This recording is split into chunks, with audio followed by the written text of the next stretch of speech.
ஹே guys, எல்லாருக்கும் வணக்கம். Welcome back to our channel. இன்றைக்கி நம்ம சேனலில் ரொம்ப டேஸ்டியான வெண்டைக்காய் பொரியல், கொஞ்சம் கூட வழவழப்பு எதுவுமே இல்லாமல் ரொம்பவே டேஸ்ட்டாக எப்படி செய்கிறதுன்னு பார்க்கலாம். வாங்க வீடியோக்குள்ளே போகலாம். இதுக்கு ஒரு கடாயில் ஒரு 3லேருந்து 4 டேபிள் ஸ்பூன் அளவுக்கு எண்ணெய் சேர்த்துக்கிறேன். இந்த பொரியலுக்கு எண்ணெய் கொஞ்சம் சேர்த்து தான் விடணும், ஏன்னா அதில் நம்ம தண்ணி எதுவும் சேர்க்க போகிறதில்ல, எண்ணெயிலேயே வதக்க போகிறதுனால கொஞ்சம் கூட இருக்கணும் எண்ணெய். இது கூட 1/2 டேபிள் ஸ்பூன் அளவுக்கு கடுகு, 2 டேபிள் ஸ்பூன் அளவுக்கு கடலைப்பருப்பு சேர்த்துக்கலாம். கடலைப்பருப்பு கொஞ்சம் கூட இருக்கணும், அதுதான் கடிக்கும் போது கொஞ்சம் நல்லாயிருக்கும் டேஸ்ட்டு. கடலைப்பருப்பு பொரிஞ்சதுக்கப்புறமா லாஸ்ட்டாக 1/2 டேபிள் ஸ்பூன் அளவுக்கு சீரகம் சேர்த்துக்கலாம். சீரகம் டக்குன்னு பொரிஞ்சிடும், ஸோ லாஸ்ட்டாக சேர்த்துக்கலாம். சீரகம் சேர்த்த உடனே இது கூட 2 காஞ்ச மிளகாய் எடுத்துக்கிறேன். இது ஃப்ளேவருக்காக நம்ம தனியாக மிளகாய் பொடியும் சேர்த்துக்க போகிறோம். இப்போ 2 மிளகாய் மட்டும் கிள்ளி போட்டுக்கலாம்.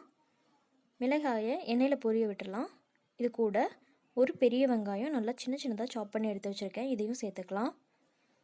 இன்றைக்கி வெண்டைக்காய் நம்ம குவான்டிட்டி அதிகமாக எடுத்துருக்கனால நான் இந்த அளவு போடுறேன். எப்போவுமே இந்த மாதிரி பொரியல் வெண்டைக்காய் செய்யும்போது அதிகமாக நம்ம போடணும், அப்போ தான் நமக்கு அதில் பாதி அளவுக்கு கிடைக்கும். ஸோ வெங்காயம் நல்லா வதங்கி வரட்டும், கலர் சேஞ்ச் ஆகி. இந்த அளவு நல்லா வதங்கின அப்புறமா நம்ம கட் பண்ணி எடுத்து வச்சுருக்க வெண்டைக்காயை இது கூட சேர்த்துக்கலாம். பாருங்கள், இந்த மாதிரி சின்னதாக ரொம்ப ஸ்லைஸாக கட் பண்ணி எடுத்துக்கோங்க. அப்போ தான் இந்த பொரியலுக்கு வழவழப்பு இல்லாமல் ரொம்பவே டேஸ்ட்டாக இருக்கும் வெண்டைக்காய் பொரியல். பார்த்திங்கன்னா தெரியும், நான் நிறைய எடுத்திருக்கேன் வெண்டைக்காய். ஆனால் இது கடைசியில் நமக்கு ஃபுல்லாக வெந்து வதங்கி வரும்போது பாதி ஆகிடும். நல்லா அந்த வெங்காய கலவையோடு நல்லா மிக்ஸ் பண்ணி விட்டுக்கலாம்.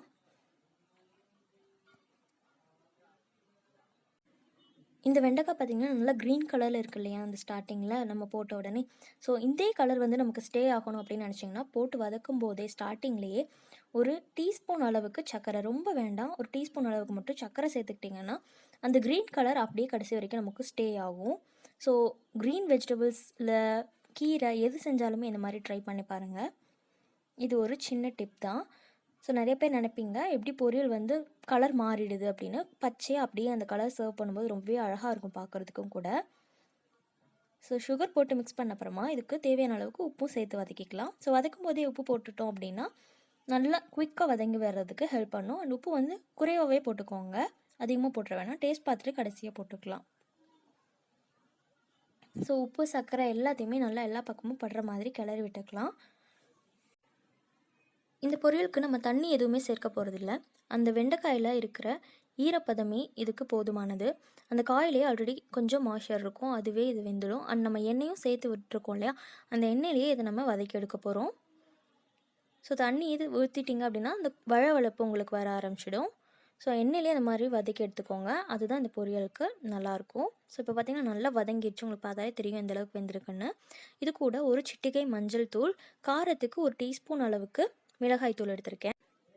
இது கூட காரத்துக்கு பச்சை மிளகாய் சேர்க்க வேண்டாம், ஏன்னா நமக்கு வெஜிடபிளும் க்ரீன் கலரில் இருக்கிறனால பச்சை மிளகாய் சேர்க்கும் போது குழந்தைங்கள்லாம் சாப்பிட்றாங்க அப்படின்னா தெரியாமல் கடிச்சிக்குவாங்க. ஸோ குழந்தைங்களுக்கு கொடுக்குறீங்க அப்படின்னா நம்ம ஆரம்பத்தில் போட்ட அந்த மிளகாய் கூட நீங்கள் எடுத்துடலாம். அது ஃப்ளேவருக்காக தான். ஸோ வெறும் நீங்கள் மிளகாய் தூள் மட்டும் லைட்டாக போட்டு கொடுக்கலாம். ரொம்பவே டேஸ்ட்டாக இருக்கும் இந்த பொரியல். ஸோ கடைசியாக பார்த்திங்கன்னா நல்லா வெந்ததுக்கப்புறமா ஒரு 1/4 மூடி அளவுக்கு தேங்காயை இந்த மாதிரி பூ மாதிரி நல்லா துருவி எடுத்திருக்கேன், இதையும் ஆட் பண்ணிவிட்டு ஸ்டவ் ஆஃப் பண்ணிக்கலாம். ஸோ தேங்காய் சேர்க்கும்போது ஸ்டவ் ஆஃப் பண்ணிவிட்டு கிளறி விட்டுட்டோம்னா நமக்கு பொரியல் சூப்பராக ரெடி ஆயிடுச்சு. பாருங்கள், நம்ம எவ்வளோ வெண்டைக்காய் சேர்த்தோம் அதில் பாதி அளவுக்கு தான் இப்போ இருக்குது. ரொம்பவே டேஸ்ட்டாக இருக்கும், சாப்பாடுக்கெலாம் வச்சு சாப்பிட்லாம். கடைசியாக கொஞ்சமாக ஃப்ளேவருக்கு கருவேப்பிலையும் போட்டுக்கலாம். அவ்வளோதான், சூப்பர் டேஸ்டியான வெண்டைக்காய் பொரியல் கொஞ்சம் கூட வழவழப்பு எதுவுமே இல்லாமல் ரெடி ஆயிடுச்சு. ஸோ இதே மாதிரி பொரியல் உங்கள் வீட்டில் நீங்களும் ட்ரை பண்ணி பாருங்கள்.